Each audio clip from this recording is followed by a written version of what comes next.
Hi, I'm Dr. Siddharth Odithan. Welcome to SportsMed Doctor. Today I've got an exciting guest with me. I have Olympian Murali Sreeshankar. A little bit about Murali Sreeshankar. He's our current national long jumper record holder.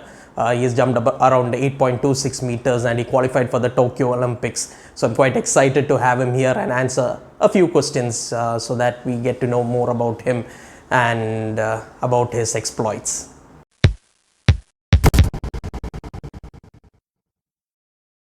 So welcome Olympian Murali Sreeshankar to the channel. Thank you, sir. Thank you for having me here.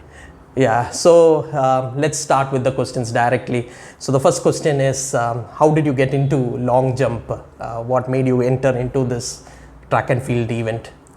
Basically, both my parents were international athletes. My father was an international triple jumper and my mother was an 800-meter runner, international athlete. And both of them were in the national camp for many years under many different coaches, many distinguished coaches. So basically, as a young kid, everything around me was sport. So I naturally got into this event. And initially, I began as a sprinter. I loved sprinting events.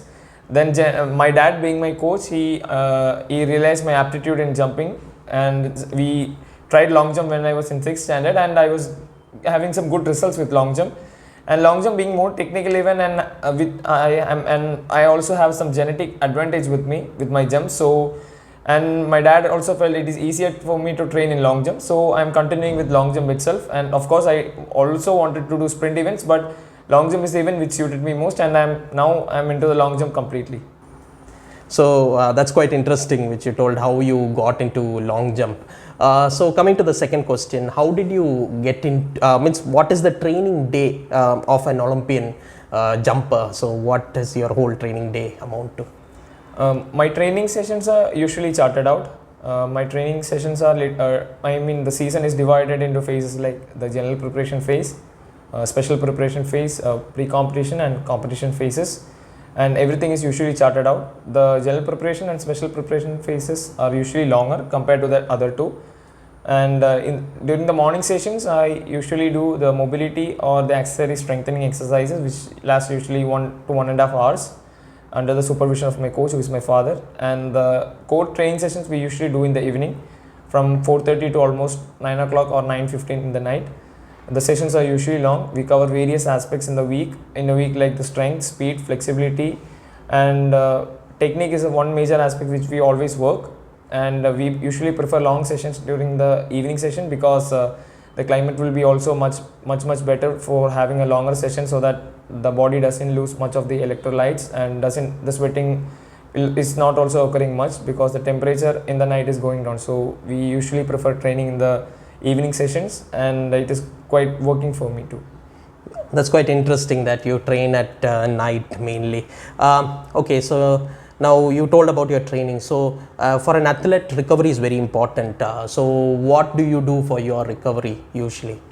The main recovery thing which I used to do is getting proper sleep.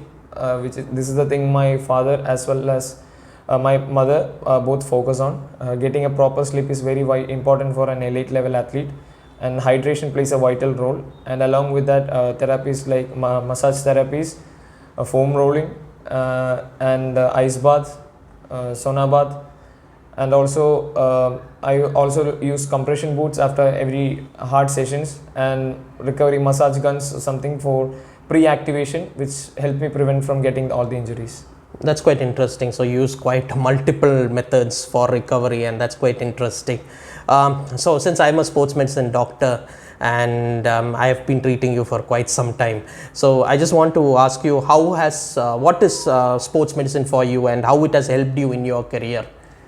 Sports medicine has played a vital role in my career, not only in my career but for an elite level athlete or any other athlete. Sports medicine play a vital role because nowadays high level performance or high performance is not just centered with training.